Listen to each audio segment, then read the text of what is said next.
And welcome back to Kerbal Space Program 2.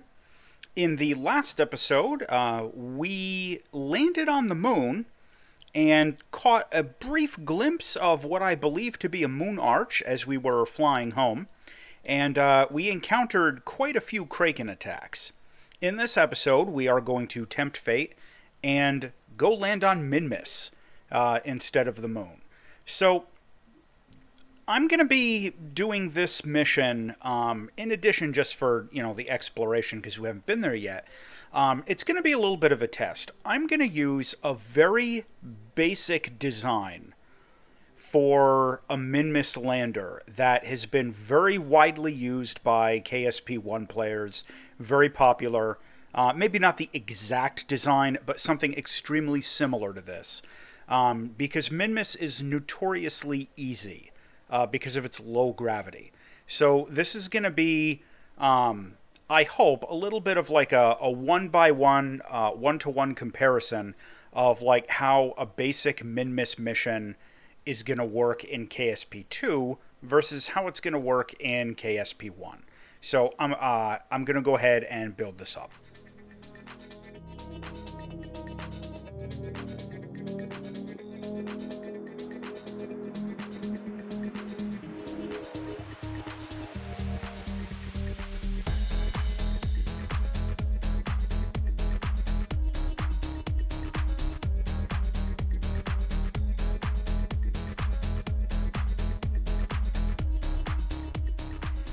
Okay, so I'm going to take a second here just to explain what we've done before I launch this. So first thing I'm playing with, I noticed on that lander we sent to the moon, and you might have noticed it too, the landing legs, the shock absorbers on them were a little bit too squishy for my personal liking.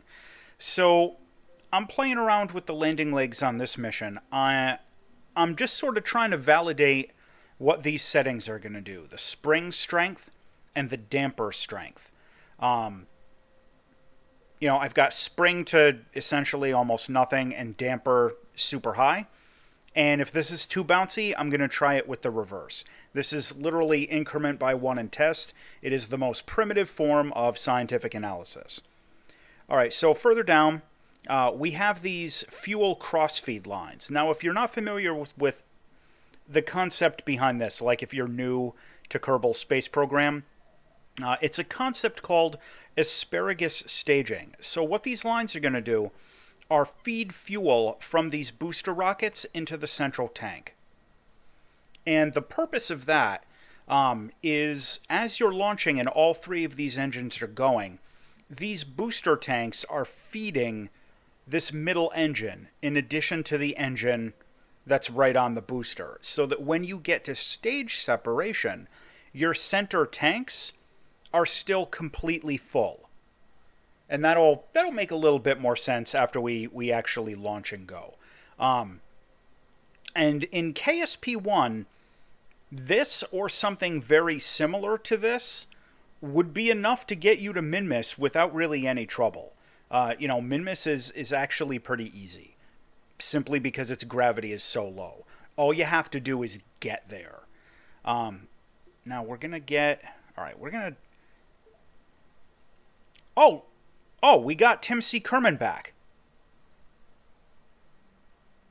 Okay, that's unexpected. Maybe the crew have like a cooldown period after you recover them? Something I had mentioned in the last episode is that Tim C. Kerman had vanished. I used him on my very first mission, and then he vanished from the list. He was like just gone. So I don't know what the deal is. But alright, so we're going to save this as Minmus Lander.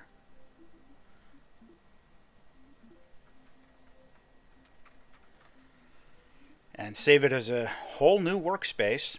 And I'm going to forgo launch clamps this time and just launch, because why not?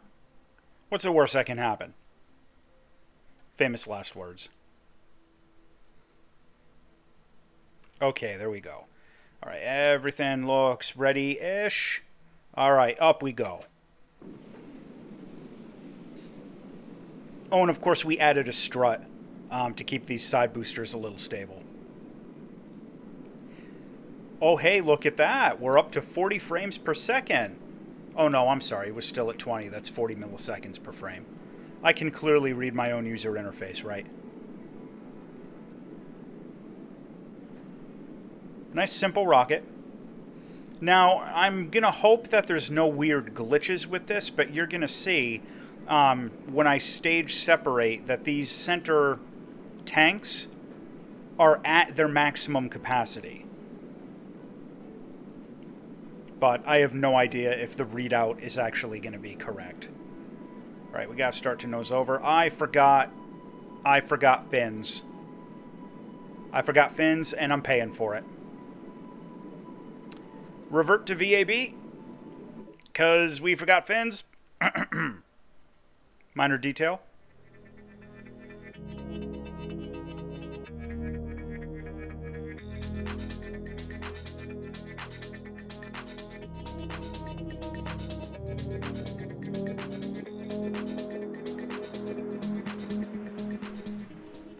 Okay, so what I did there was a couple of things. I added some control fins, and I added some additional fuel higher up on the rocket.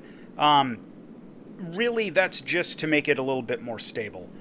It may sound a little counterintuitive, but a lot of times with rocket designs like this, if it's heavier on the bottom than it is on the top, that will reduce the stability by quite a bit. And at some point, I'll do a video about, like, rocket thrust and weight balancing mechanics, but it's beyond the scope of this episode right now. All right, we'll start to do a little bit of a gravity turn and see if it starts to flip.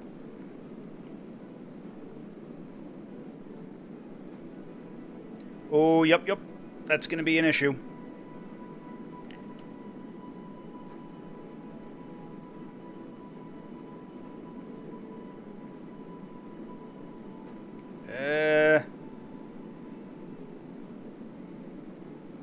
Gotta try to make sure we're not tumbling too bad or losing control here.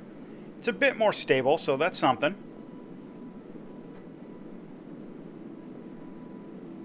Getting our apps up pretty good. Still got plenty of fuel.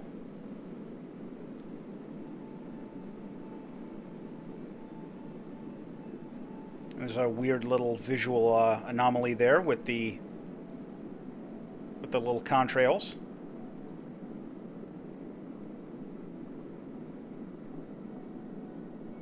Okay, so we're almost to stage separation.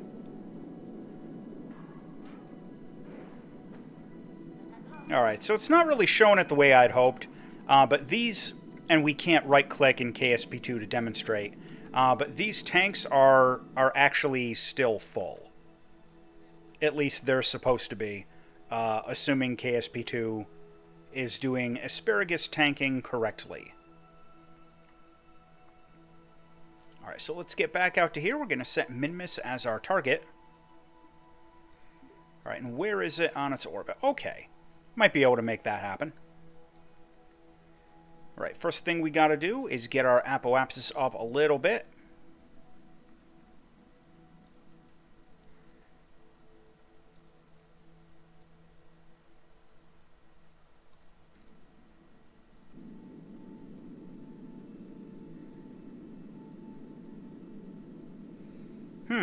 Alright, that may be an issue. We may, in fact, have lost so much efficiency on that launch that we no longer have enough delta V to make it to Minmus. That is good information. Alright, so I'm going to redesign this a little bit. This is a learning experience. We're doing some trial and error here. But in KSP1, with a better launch profile at least, that design would have easily been capable of getting to Minmus, like, without any trouble.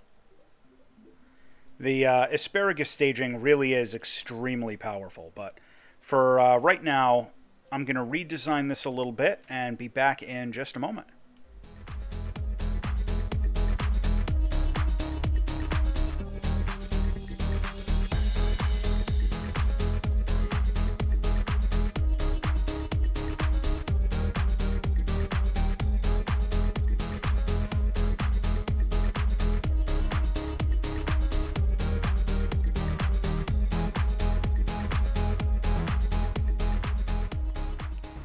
Okay, so we're going to try this again. And we're going to have a significantly reduced thrust to weight ratio in the first stage. Come on. Give me that ground auto. Alright, I guess we'll just try with this. Alright. Up we go, maybe. Yes, up we go. Now, this really ought to be a heck of a lot more stable. We've added an entire additional trans stage of weight up top, and we've added aerodynamic fins, not just the stabilizers. So we'll see what happens. I'm going to be a little bit more aggressive with the gravity turn on this ascent.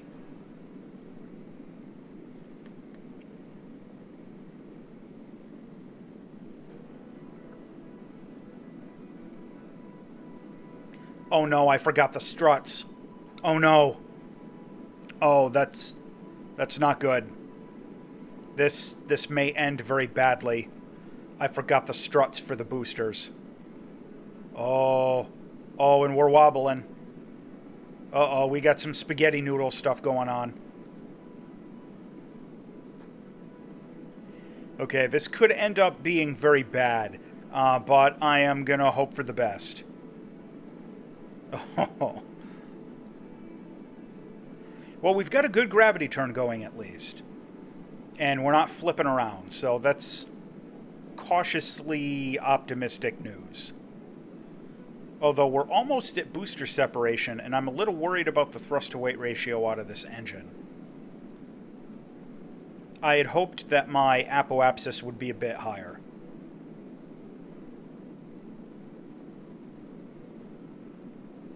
But we'll see what we get.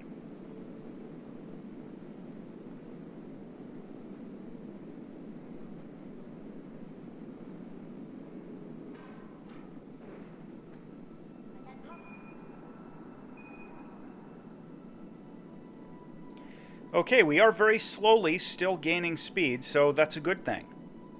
Alright, this stands a better chance of working.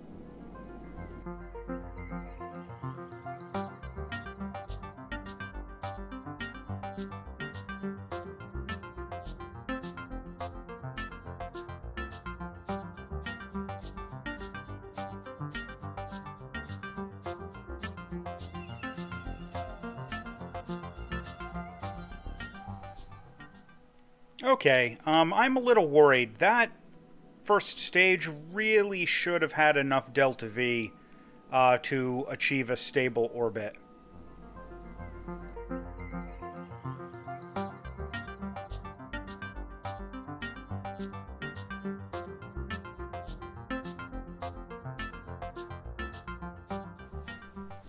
Did they dramatically reduce... What? How am I already out of fuel in this stage? And we're not even orbital. KSP2, what are you doing to me?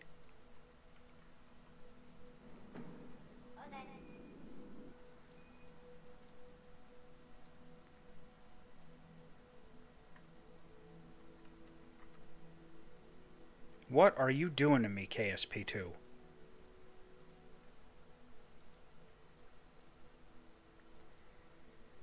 Okay, I think I see part of the issue. It seems that, like, even though we're losing fuel and we've got, like, animation and stuff like that, it doesn't seem to have actually have been properly thrusting while we were in time warp. Huh. Alright, we're going to try and revert to launch. And I'll just speed this up in editing, because this is getting a little weird.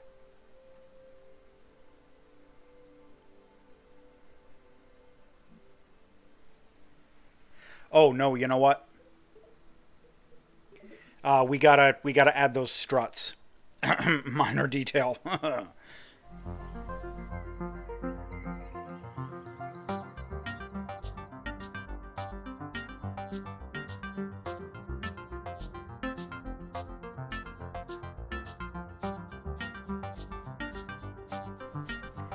Okay, so what I'm trying to do here, we seem to be a little stuck in the editor. I'm trying to change... It seems that the root part is stuck to this fuel tank for whatever reason. I'm trying to change the root part back to this command pod. And normally, like in the right-click window, there'd be a toggle to make it the root part. But that doesn't seem to be a thing here in KSP2.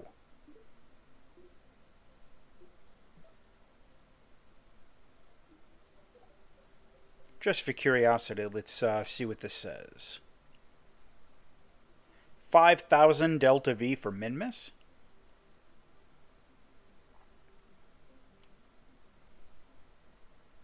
It really thinks we don't have enough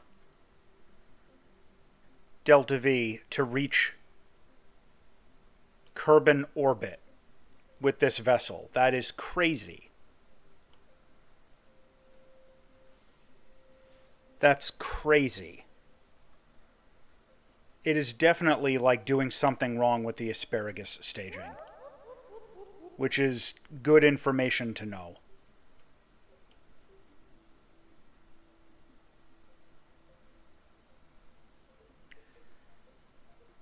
And yeah, I'm not seeing anything that lets me change the root part of this vessel. Am I missing anything? Assembly anchor, is that it? That was it. Okay. Assembly anchor, I guess, changes the root part. Alright, good to know. So we'll try saving this again. Oh no, we saved over... I hate this interface. We were trying to save over the Minmus lander, not Athena 1. Oh boy.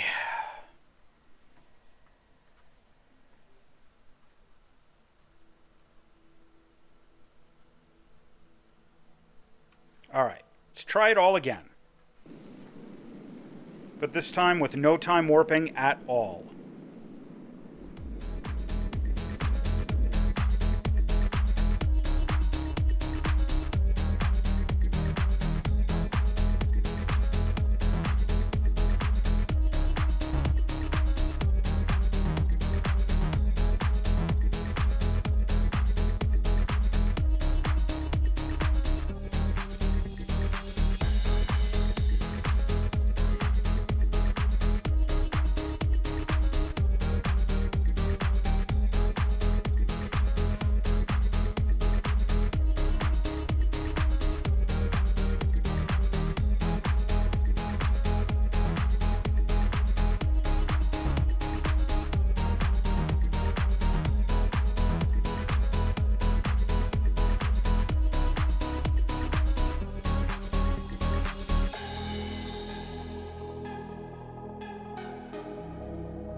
Okay, well, we've finally achieved a stable orbit now. You can see my periapsis is up over 80,000. We didn't really do anything different from that last launch, other than not doing the time warp under acceleration. So that is useful information, and it might have made a difference on like that first launch too. I don't remember if I did any time warp there, but yeah, don't do time warp while you're burning. I guess the game does some different math for that. I'm not sure, but we're gonna be trying to do our burn out to Minmus. I mean, you know, I'm gonna try and get for an intercept over here, but like this upper stage that we're in really should have more than enough delta V to get this tiny little thing over to Minmus. And it ought to have enough delta V to, like, do most of a landing.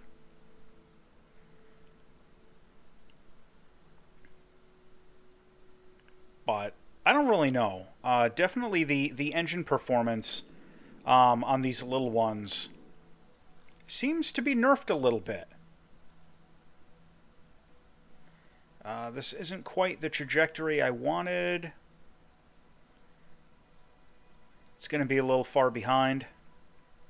Yeah, that's a problem. Alright, so that was our trajectory not being super good. And it's going to take all my delta V to fix it.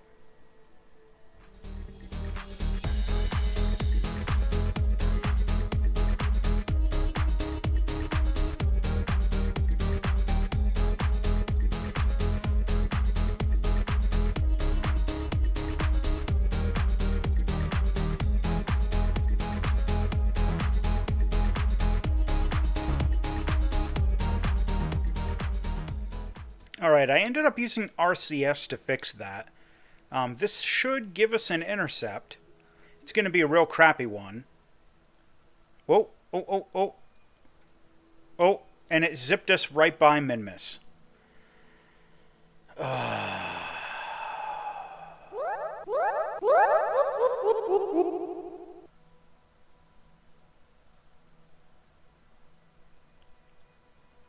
I did the time warp to here, right? Not like way out to here. You guys saw that.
Okay, we have an intercept plotted. I am going to go ahead and F5 for safety.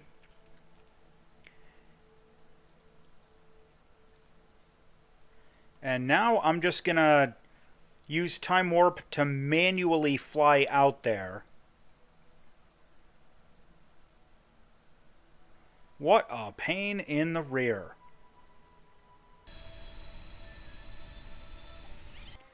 Alright, so now we are on a flyby trajectory of Minmus. And our goal is going to be just to slow down and go in for a landing. Doesn't really matter where.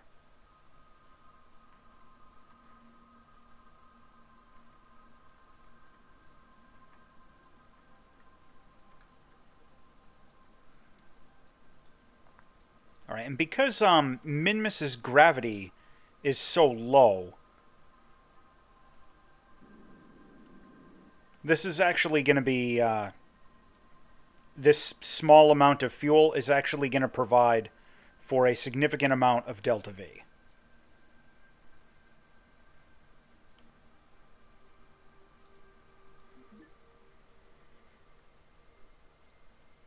So we're going to warp a little bit closer down to our periapsis here. Whoop. And we keep getting those warning messages. One of these days I'll figure out how to turn those off.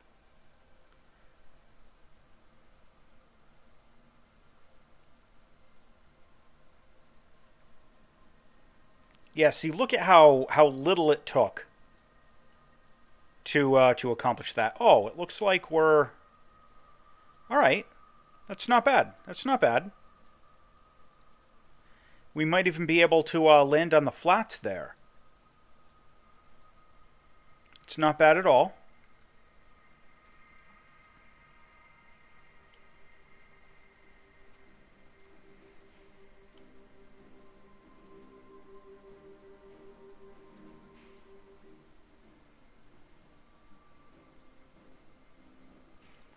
All right, I'm going to do my retro burn, which should be relatively easy. You're going to see that our orbital speed is only 150 meters per second. I mean, it's nothing.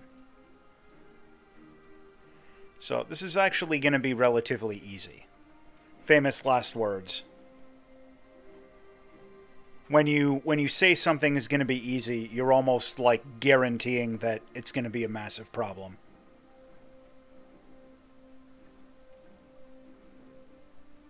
Especially in Kerbal. Whoa, what the? Alright, that was weird. That was some control inputs I didn't give it. Alright, we're going to time warp down to the surface as best we can. I will probably speed this up through the magic of editing.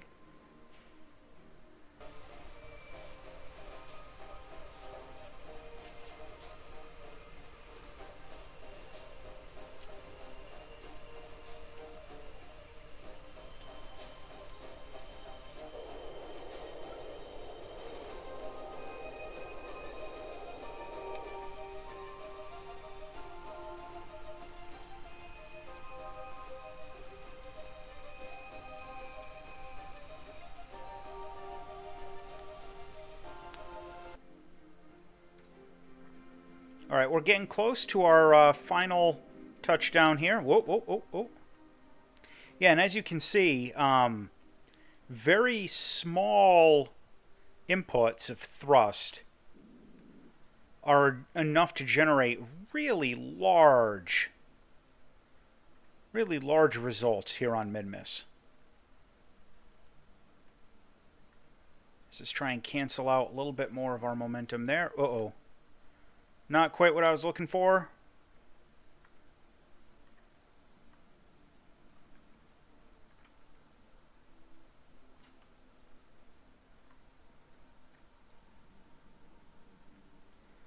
Oh, oh, oh, oh, oh, oh, oh, oh. Ha-ha.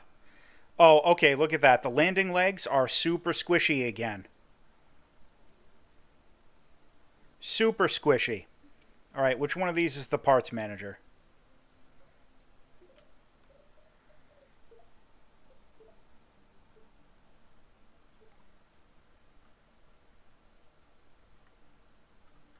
Let's try auto suspension, see what that does. That was a little better. All right, so we had... Okay, spring strength should be high. Damper strength... I'm just using RCS to hop a little bit there.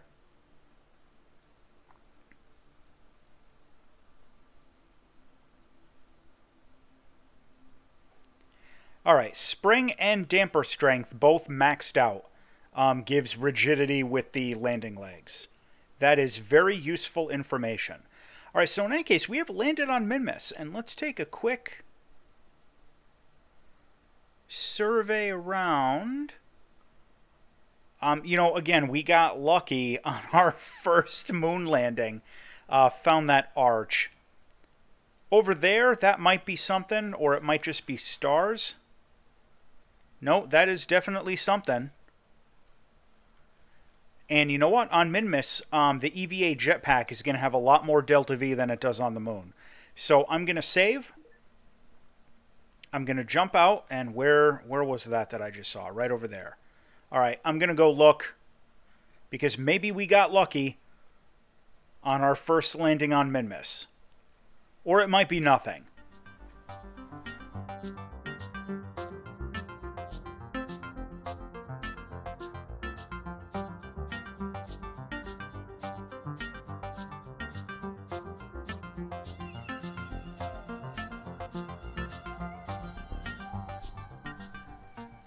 Okay. It looks like it was mostly nothing, just a debris field with some rocks. But, as we saw on that first moon landing, it is worth checking out. Because you never know when one of these little blips you see on the horizon is going to be more than just some dead rocks. You know what? I'm kind of curious if, let me try and... Can I zip through these, or are they physics objects? Right through! Oh yeah! Alright. Alright, we're going to head back to our little lander. We found some rocks, but nothing of note. Unless that thing that looks a little bit more hexagonal? Or is that just the shadow? No, that... Is that just a rock? Or is that like... You know, at a quick glance, the shape of that rock kind of looks very two-dimensional, almost like a carved monolith or something. I think that's the devs just messing with us. That is totally the devs messing with us. Look at that. Tell me that doesn't look like a half-buried monolith, like at a quick glance. And the monolith on Minmus was green anyway, back in KSP1. Oh, yeah, they're trolling us. That's what that is. All right. Yeah, I'm gonna be on the lookout for Easter eggs like that. You know, we got really lucky on that first moon landing to spot that arch. I still gotta go back there and get a closer look. But I'm definitely gonna be trying to do the whole eagle eye thing. You know, first landing on all these other bodies, and I'm running at at decent resolution at 1440p. It's a little bit better than 1080, so my frame rates are a little choppier, but we get better resolution for some of the rendering.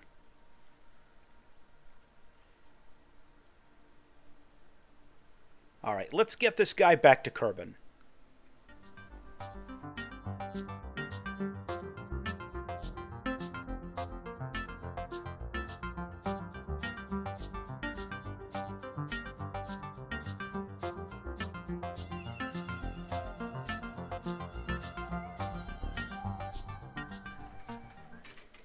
And we'll plant our flag with the text, "It was just rocks."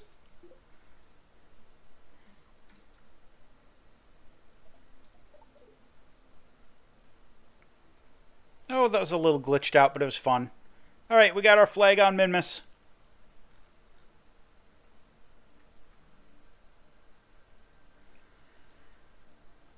Alright, now we're gonna jump back up to the lander. Which again, with Minmus's very low gravity, is super easy to do.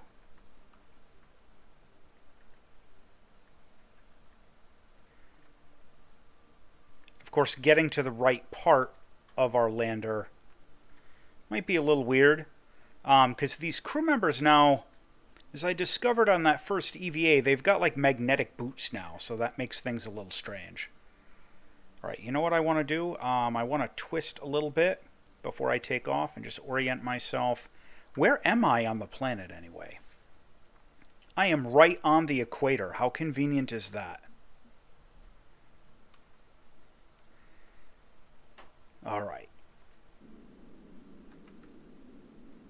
Well, we're going to zip off and head back to Kerbin.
Oh, okay, and I can no longer hit space to do my staging. That seems to be a bug that's happening after we do an EVA and get back into a vessel. Because that same thing happened to us back on the moon.